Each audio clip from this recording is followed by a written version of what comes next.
Police मुख्यालय NGO के कुछ लोग ट्रांसफर पोस्टिंग की दुकान खोलकर बैठे हैं, जहां सब कुछ कायदे कानून को ताक पर रखकर हो रहा है। आखिर ऐसा हो भी क्यों ना, जब राज्य में कोई डीजीपी नहीं है और जिनसे डीजीपी का काम असंवैधानिक एवं गैर कानूनी तरीके से लिया जा रहा है और वे बिना वेतन के खुशी खुशी अपनी सेवा देकर पूरे पुलिस महकमे और जनमानस के बीच इस अवैतनिक सेवा के लिए हंसी मजाक के पात्र बने हुए हैं। ये कहना है नेता प्रतिपक्ष सह भाजपा प्रदेश अध्यक्ष बाबूलाल मरांडी का।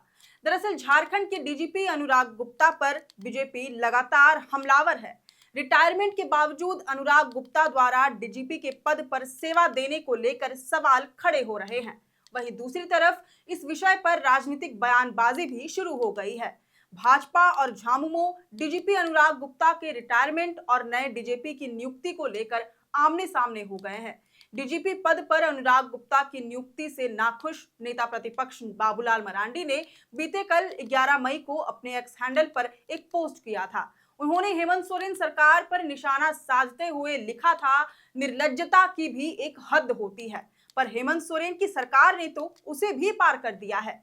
झारखंड देश का पहला ऐसा राज्य बन गया है जहां बीते 10 दिनों से डीजीपी का पद खाली है और जो डीजीपी जैसे काम कर भी रहा है वो बिना वेतन के सेवा दे रहा है।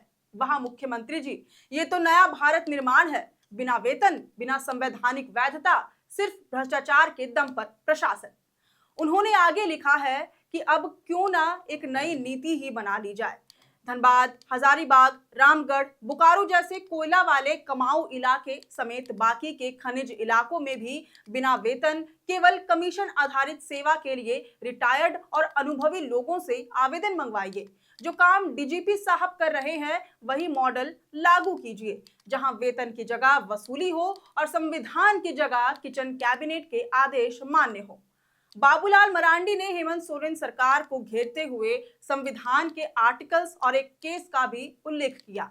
उन्होंने कहा, दरअसल ऐसा प्रतीत होता है कि राज्य सरकार ने न केवल संविधान के अनुच्छेद 312 को नकारा है जो यूपीएससी को अधिकार देता है, बल्कि सुप्रीम कोर्ट के प्रकाश सिंह केस के निर्देशों को भी रद्दी की टोकरी में डाल दिया है। हेमंत सोरेन जी अब शायद खुद को सर्वोच्च न्यायालय से भी ऊपर मान बैठे हैं और प्रशासन को नीचे, बहुत नीचे गिरा दिया है। आज झारखंड वहां पहुंच चुका है जहां जेपीएससी की हर कुर्सी बोली पर बिक रही है और यूपीएससी से चयनित अधिकारियों को भी रेट लिस्ट होकर गुजरना पड़ता है। हेमंत जी, आपने तो एक क्रांतिकारी प्रयोग कर डाला। योग्यता नहीं, सुविधा शुल्क आधारित प्रशासन। जो परंपरा आपने शुरू की है वो ना सिर्फ सरकारी व्यवस्था की विश्वसनीयता का अंतिम संस्कार कर रही है, बल्कि आने वाले वर्षों में झारखंड के प्रशासनिक ढांचे के ताबूत में आखिरी कील साबित होगी। इसके जवाब में कल 11 मई को झामुमो के महासचिव सह प्रवक्ता विनोद कुमार पांडे ने एक बयान जारी किया, जहां उन्होंने बाबूलाल मरांडी पर जमकर निशाना साधा। उन्होंने कहा कि बाबूलाल मरांडी जी अब झारखंड की राजनीति में अपनी प्रासंगिकता बचाने के लिए बेबुनियाद आरोपों का सहारा ले रहे हैं। डीजीपी पद पर नियुक्ति प्रक्रिया को लेकर हेमंत सोरेन सरकार पर सवाल उठाने से पहले उन्हें अपनी पार्टी के अंदर झांक कर देख लेना चाहिए। आगे उन्होंने कहा कि झारखंड में आज जिन मुद्दों पर मरांडी जी शोर मचा रहे हैं वे उन्हीं के शासनकाल की देन है। तब के भ्रष्टाचार और नौकरशाही के खेल ने ही आज प्रशासनिक व्यवस्था को इस स्थिति में ला खड़ा किया है। झामुमो प्रवक्ता ने कहा कि यह बयान हास्यास्पद है। क्या बाबूलाल जी खुद को इतना हताश और भ्रमित मान चुके हैं कि अब बिना किसी आधार के ऐसी बातें कर रहे हैं? अगर उनके पास कोई ठोस प्रमाण है तो सामने लाए, वरना झूठ बोलकर जनता को गुमराह करने की साजिश बंद करें। संविधान और सुप्रीम कोर्ट का हवाला देने से पहले मरांडी जी ये भी बताएं कि उन्होंने अपने शासनकाल में कितनी बार सुप्रीम कोर्ट के आदेशों का उल्लंघन किया था, कितने संवैधानिक पदों को अपने राजनीतिक लाभ के लिए इस्तेमाल किया था।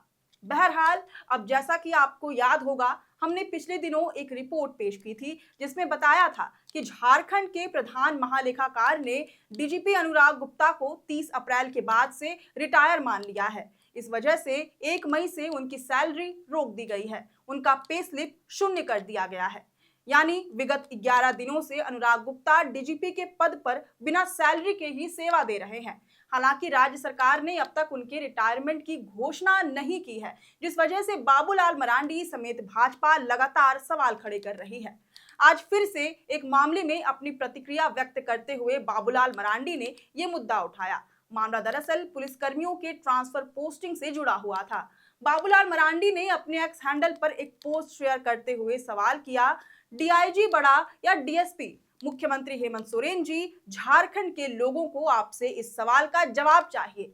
नेता प्रतिपक्ष ने कहा कि समाचारों से ज्ञात हुआ है कि धनबाद इलाके के कुछ पुलिसकर्मियों का तबादला डीआईजी की प्रशासनिक कार्रवाई की अनुशंसा पर हुआ था। फिर किसी डीएसपी की रिपोर्ट पर उन पुलिसकर्मियों का तबादला रोक दिया गया। पुलिसकर्मियों के एसोसिएशन ने भी इस तबादले और स्थगन की प्रक्रिया पर सवाल उठाकर जांच की मांग की है। अनौपचारिक रूप से कई पुलिसकर्मियों ने मुझे बताया है कि पुलिस मुख्यालय एनजीओ के कुछ लोग ट्रांसफर पोस्टिंग की दुकान खोलकर बैठ गए हैं, जहां सब कुछ कायदे कानून को ताक पर रखकर हो रहा है।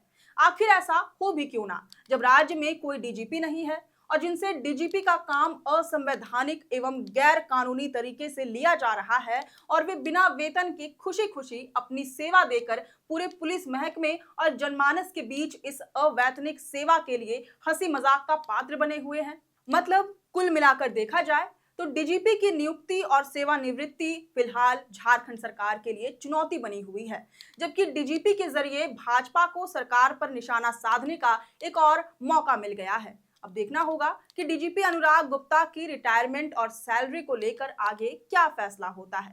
फिलहाल इस रिपोर्ट पर आपकी क्या राय है, ये हमें कमेंट करके जरूर बताएं। अगर आपको ये वीडियो पसंद आया हो तो इसे जरूर से लाइक और शेयर करें। हमारे चैनल लोकतंत्र 19 को फेसबुक पर फॉलो और यूट्यूब पर सब्सक्राइब करना ना भूलें। फिलहाल लेते हैं अलविदा।